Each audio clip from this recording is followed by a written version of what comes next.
ترانزيت 7 ساعات في مطار البحرين، ده بهدله. احنا هنعمل ايه؟ ده احنا كده المفروض هنبات. ايوه طبعا هنبات في مطار البحرين. كده لازم يا نحجز فندق يا هنفرش الارض بقى وننام.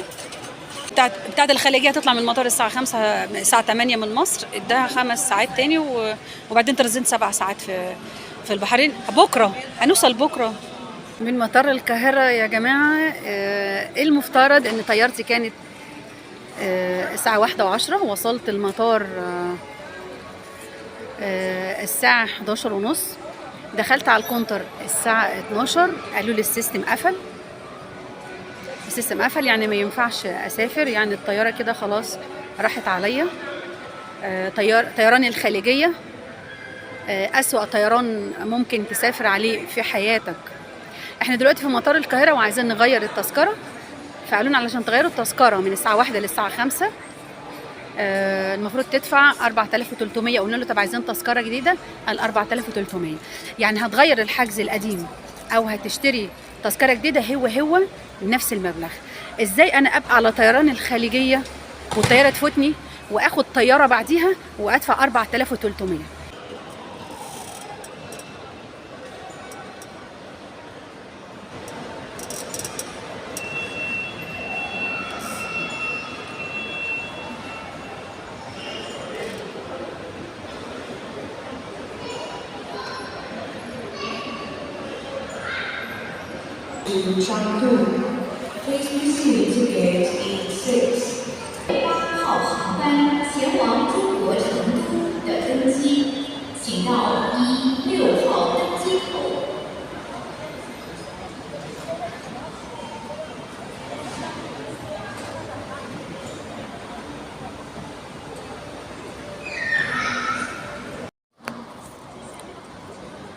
الساعة بقت 6 ولسه منتظرين في مطار القاهرة الطيارة بتاع الساعة 10 بعد ما الطيارة فاتتني.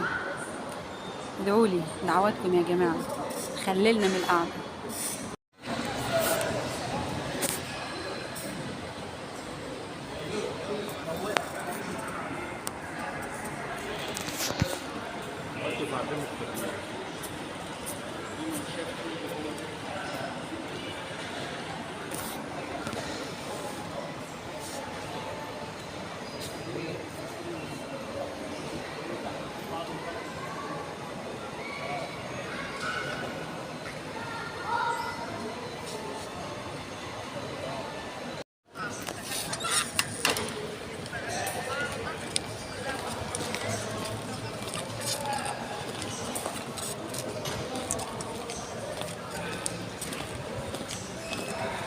وبعد انتظار 6 ساعات في مطار القاهرة أخيرا احنا بنتحرك ناخد الشاتل باص من المطار الجديد للمطار القديم.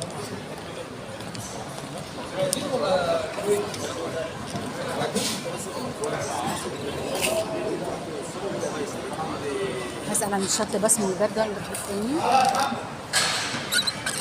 لو سمحت، لو عايز اخد الشاتل باص للمطار القديم اخده منين؟ عايزه اروح المطار القديم. لا قدام شويه نقول لهم فين النقل الآلي، هيقولوا لك اهو 5 دقايق توصل. تمام، شكرا.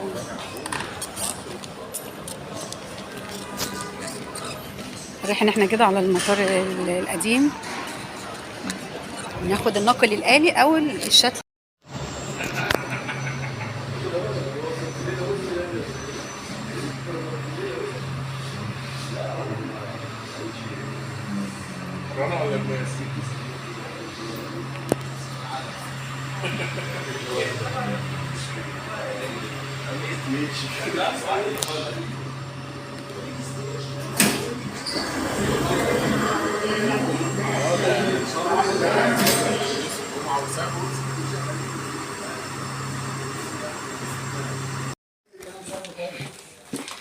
رحنا المطار القديم. انا كده في الممر اللي مودين على مكتب العربية علشان احجز على الطيارة اللي طالعة الساعة 11 ان شاء الله. يوم سهل. لا ما يمكيش، لا ما يمكيش. خلاص.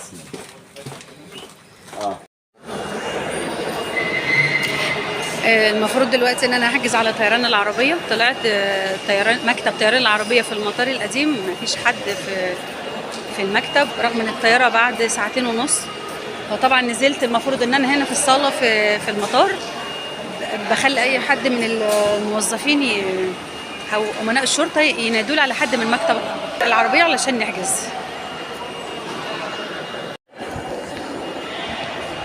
طبعا لسه عارفه حالا ان مع الناس دي. تمام، شكرا. عرفت دلوقتي ان مكتب طيران العربيه في الدور الرابع في المطار القديم. انا طالعه يوم عذاب. حد باصص لي في السفريه دي، اقسم بالله حد باصص لي فيها.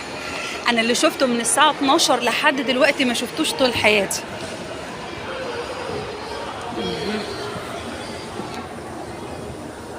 احنا طالعين دلوقتي، المفروض ان احنا طالعين لمكتب العربيه علشان نحجز. يا رب الاقي حجز، يا رب الاقي حجز.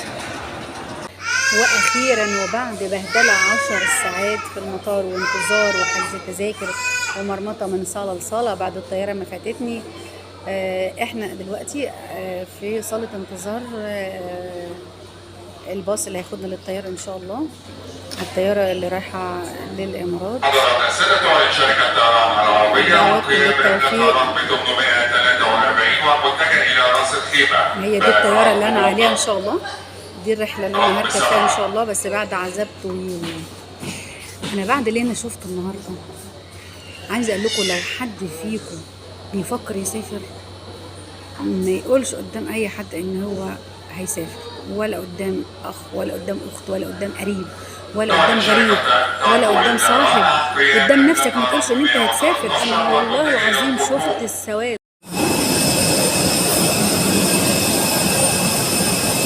واخيرا احنا كده طالعين الطياره، اخيرا. مش مصدقه ان انا وصلت للطياره بعد عذاب 12 ساعه يا جماعه. النهارده احنا طالعين اهو.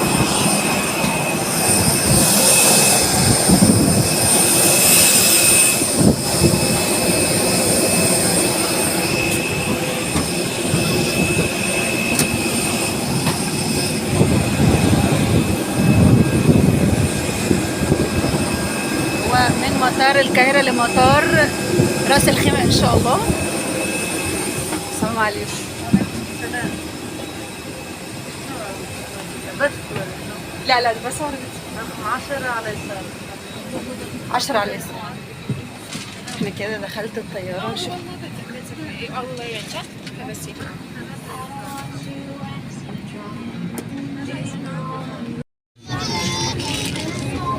الشنطة بتاعتك فوق اهي. من داخل الطائرة دلوقتي. احنا في مطار القاهرة. تمام، شكرا يا ابو احمد، شكرا جدا، تسلم. مسافرون الكرام، اهلا بكم على متن العربية للطيران. قبل ان تتفضلوا بالجلوس في مقاعدكم نرجو منكم التأكد من وضع أمتعتكم الشخصية في الخزانات العلوية أو تحت المقاعد التي أمامكم. كما نرجو منكم إفساح المجال لبقية المسافرين لصعود الطائرة وعدم الوقوف ممر المقصورة. عند طلب أفراد الطاقم يرجى التأكد من إغلاق جميع إلى مطار رأس الخيمة المتحركة.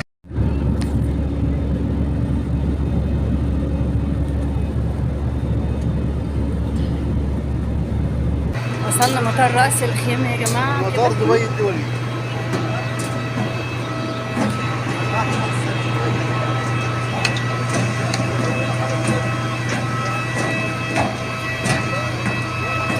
أخيرا مطار رأس الخيمة.